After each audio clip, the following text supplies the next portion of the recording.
Gentlemen, I am Colonel Hall, Director of Warning and Threat Assessments, Office of the Assistant Chief of Staff, Intelligence. In this air intelligence presentation, we have traced the development of the Soviet ballistic missile threat to the United States from its inception just after the close of World War II through the period ending 1 January 1960. We do not believe that the Soviet rulers imagine they can achieve decisive military superiority over the United States through the exploitation of a single weapon system such as the ICBM. However, we do believe they hope to exploit its capabilities as an integral part of a mixed offensive force, which together with other offensive and defensive systems will enable them to achieve decisive military superiority over the United States at the earliest practicable date. It is with this thought in mind that we have analyzed the development of the ICBM and the nature and dimensions of the threat it poses during the period 1960 to 1970. Your briefing officer is Lieutenant Colonel Joel Parks of my staff. Gentlemen, this air intelligence briefing is secret. This presentation will highlight some significant aspects of the development of the Soviet ICBM threat to the United States. To arrive at the firmest possible estimate of Soviet ICBM capabilities, we've analyzed the Soviet guided missile test program in great depth. Specifically, we've analyzed development of missile test ranges and associated research activities at Kapustin Yar, where missiles up to 1,100 nautical miles are fired, and Tyura-Tam, where ICBMs and space vehicles are launched. By 1 January 1960, some 21 ICBMs had been fired from Tyura-Tam, impacting on the Kamchatka Peninsula and on some occasions the Pacific Ocean. But these do not represent all Soviet ICBM research and development testing, since their test program has been conducted continuously and energetically since 1947 at Kapustin Yar. The Ballistic Missile Division of ARDC has helped investigate those firings believed to have been related to ICBM development. The Kapustin Yar test range extends easterly from the Stalingrad area toward Lake Balkash. The rangehead is some 15 to 25 nautical miles east of the village of Kapustin Yar. Impact zones are at various distances, the furthest being about 1,100 nautical miles. Each zone is heavily instrumented with optical and electronic gear. Prior to the 1955 installation of the FPS-17 long-range radar at Diyarbakir, Turkey, and new ELINT intercept gear to record telemetry, we relied on sources of a lower technical reliability to provide information about the Soviet guided missile program.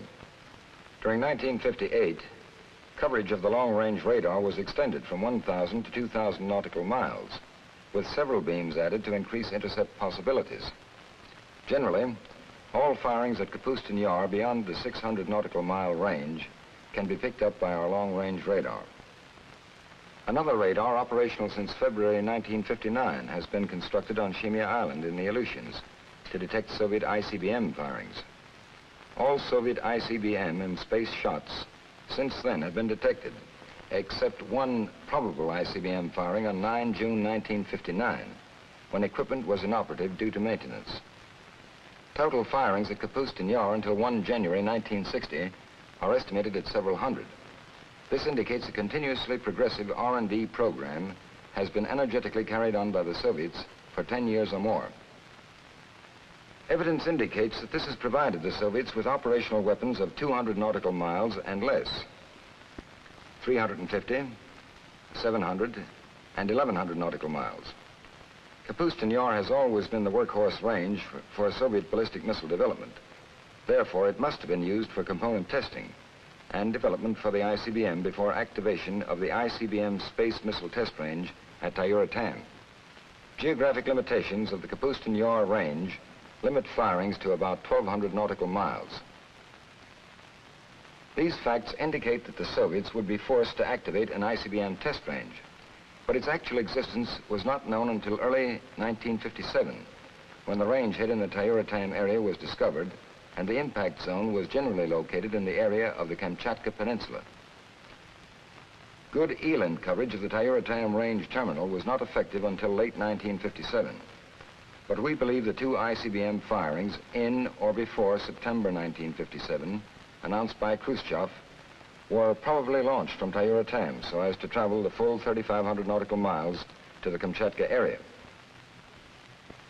Judging from Soviet announcements, collateral reports, and computation of satellite orbits, Soviet Sputniks 1, 2, and 3 were launched from Tyuratam. Similar computations indicate that Lunik 1, 2, and 3 were also launched from Tyuratam. It is generally agreed that military missile components were used to launch all space vehicles. We have had good telemetry intercept on every Soviet ICBM and space firing since 30 January 1958, including the launch and re-entry phases of the ICBMs and the launching phase of space vehicles. The recordings indicate that similarly configured boosters are used for all of these firings. 4 apparently successful 3,500 nautical mile ICBM firings were made at Tyuratam in the relatively short time of January to May 1958. Initial component testing must have taken place at Kapustin Yar and other test facilities. Like our own test program, the Soviets must also test various components at lesser ranges before moving into the true ICBM test phase of 3,500 miles or more. Re-entry data and stage separation are tested at both the shorter and the longer ranges. Telemetry intercept on ICBM firings shows considerable development in guidance and re-entry body instrumentation as early as March 1958 and indicates the development program was in a late state even at that time.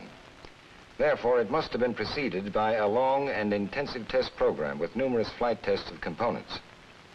The intelligence community, together with the Ballistic Missile Division of ARDC, re-examined the cumulative data on the Kapustin Yar tests to find out how much of this initial ICBM testing was done with shorter range test vehicles during the past 2 or 3 years. The conclusions were that since mid-1956, the Soviets probably fired over 40 missiles to 700 nautical miles to test ICBM components. Many of the firings of the 1,100 nautical mile missiles since mid-1957 probably had very close ICBM associations. The time correlation between firings of the 1,100 nautical mile missile and the ICBM firings definitely pointed to a close relationship between the two. This, coupled with technical analysis and photography of the Sputniks, has led the Assistant Chief of Staff Intelligence, Air Force, to believe that the Soviets may have had a twin ICBM program, initially with a 700 nautical mile type of missile, and later with the 1,100 nautical mile version. The latter missile is believed to have formed the main booster stages for Sputnik 3 and the Luniks. During 1957, 58, and 59, some 9 vertical firings have been detected by Radiant and Eland. These were undoubtedly for upper air and pathological research. On at least 2 firings, nose cone separation tests were positively identified. Telemetry readout has confirmed Soviet statements that live animals have been ejected during some of these firings. These tests paved the way for the ESV program and included testing of equipment to permit recovery of components from high altitudes. This evidence of considerable R&D on their ICBM ESV program at Kapustin Yar substantiates belief that Soviet ICBM development has been energetically pursued for years and has now reached a highly advanced stage. The Soviet missile development program reveals that it introduces a new dimension to surprise and forces us to reassess our own strategic position and re-evaluate the Soviets' ability to deal a crippling blow. Most vital in this regard are their intercontinental and submarine-launched missiles, since they can be brought to bear directly against the continental United States. Rapid development of ballistic missile and nuclear technology places at the disposal of the Soviet hierarchy a new order of destructive capability. The ICBM nuclear warhead system is beyond anything in our previous experience because the speed with which the enemy can damage us is increasing and chances of detecting his impending moves are decreasing. The attacker who can launch a large-scale surprise attack in a very short time now has a tremendous advantage which could well result in immediate destruction or paralysis of the victim's capacity to resist and prevent him from making a devastating counterattack. It could contribute heavily to the achievement of decisive military superiority. As stated previously, there is no doubt the Soviets had fired at least 21 ICBM test vehicles by 1 January 1960. And from the Sputniks and Luniks, we know they have solved the problems of propulsion and guidance necessary for an effective ICBM weapon system. How well they have solved the re-entry problem is not known, but they have made notable advances in geodesy, cartography, and gravimetry, important requirements in firing missiles. We estimate they can now pinpoint the geographic position of targets in the United States to within 1/4 of a mile or less. Concerning probable Soviet ICBM weapon characteristics, available intelligence does not permit a precise estimate. However, knowledge of the Soviet development program, coupled with U.S. research and development in the ballistic missile field, leads to the conclusion that the first-generation Soviet ICBMs probably have these characteristics: partial or parallel configuration based primarily on telemetry analysis, a speed of Mach 25, necessary for a 5,500-mile ballistic trajectory and in fact observed by radiant intercepts. Guidance of the initial operational ICBMs is likely to be by radar track radio command inertial, with all inertial guidance possible in the near future, and an initial operational capability CEP of 3 nautical miles, improving to 2 nautical miles by 1963. Payload available for the warhead would probably yield about 8 megatons. Improvements of Soviet ICBMs should incorporate appreciable differences in reliability, payload, and accuracy, and almost certainly incorporate a heavy decoy capability. Order of accuracy attributed to the first Soviet ICBMs makes its military effectiveness contingent upon development of a nuclear warhead of high yield and relatively low weight. Early achievement of a warhead weight-yield relationship compatible with the expected missile accuracy is now indicated. Regarding nuclear material, we know that the Soviets have an extensive research and production program. At the present estimated rate of expansion, we believe that by mid-1961, the Soviets are likely to have enough nuclear warheads to meet the requirements of their available weapon systems. It is probable that first-generation Soviet ICBMs will be launched from comparatively simple fixed bases. We believe, however, that the ICBM will have some mobility and will be rail-supported. Fixed installations may include, as a minimum, relatively simple launch pads, checkout and control facilities, and possibly guidance equipment. The Soviets are considered to have the capability to harden their operational ICBM bases. It is estimated, however, that initially all Soviet ICBM bases will be soft. In the period 1962 and after, it is possible that some of the bases will be hardened to withstand overpressures as great as 100 psi. We estimate all Soviet ICBM bases will be inside the USSR. Bases will probably be on or near rail lines. It is likely that they will be located near air bases and major industrial or military installations. Other factors probably influencing the location of missile bases include security, proximity to industrial support, climate, physiography, and booster impact requirements. Distance to target is a primary consideration, but not a limiting factor, due to the probable range of the Soviet ICBM. In general, it appears that the Urals, the area along the Trans-Siberian Railroad, and the region served by the Kotlas-Vorkuta rail line in northwestern USSR are especially well suited for ICBM deployment. However, ICBM launch sites certainly can be located elsewhere in the Soviet Union. The emerging nature of the ICBM threat to the United States is best defined by an overall estimate of Soviet capabilities during the next 10 years. During this period, it is expected that the Soviet aerospace threat will consist of a mixed force of ICBMs and long-range bombers, some armed with air-to-surface missiles. In any such attack, we believe the highest priority would be against SAC bases and any ICBM launching facilities we might have in operation in order to blunt our retaliatory strike capability. This would be followed, if possible, by attacks against our major industrial and political centers. The operational inventory of ICBMs is estimated to be 50 in mid-1960 and 250 in mid-1961. Of these, it is expected that about 22 could reach U.S. target areas in an initial strike in 1960, and about 125 in 1961. The CEPs are estimated to be 3 nautical miles, and the warhead yield could be as high as 8 to 10 megatons.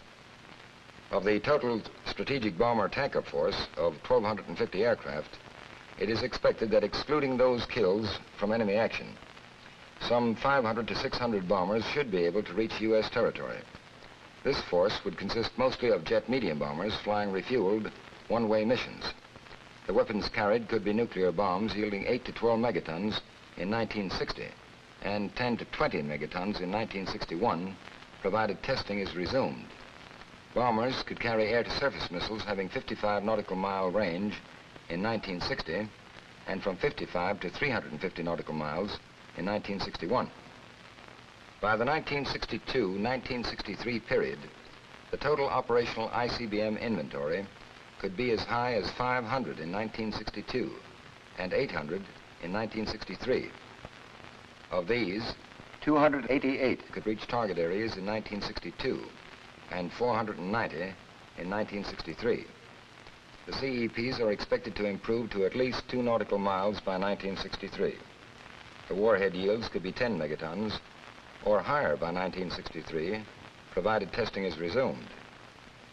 By the 1960 period, the total strategic bomber force is expected to be stabilized at about 1,000 aircraft and have a larger percentage of jet-heavy bombers and tankers and a few supersonic dash bombers. Of this estimated inventory, we expect 400 to 500 aircraft to be able to reach United States territory. Not counting losses due to enemy action, this force should be able to recover about a third of its strike bombers for subsequent missions. The weapons carried would be bombs yielding up to 20 megatons if the Soviets resumed testing, and air-to-surface missiles with ranges of at least 350 nautical miles. The heavy bombers should be able to carry 2 such missiles. It is also expected that by 1963, the Soviets could have operational about 6 nuclear-powered guided missile submarines, capable of launching about 70 ballistic missiles with ranges of 500 to 1,000 nautical miles, with CEPs of 2 to 4 nautical miles. It is much more difficult to define the nature and composition of the Soviet aerospace threat for the 1964 to 1970 period. However, certain developments are expected. The number of strategic bombers is expected to remain at about 1,000.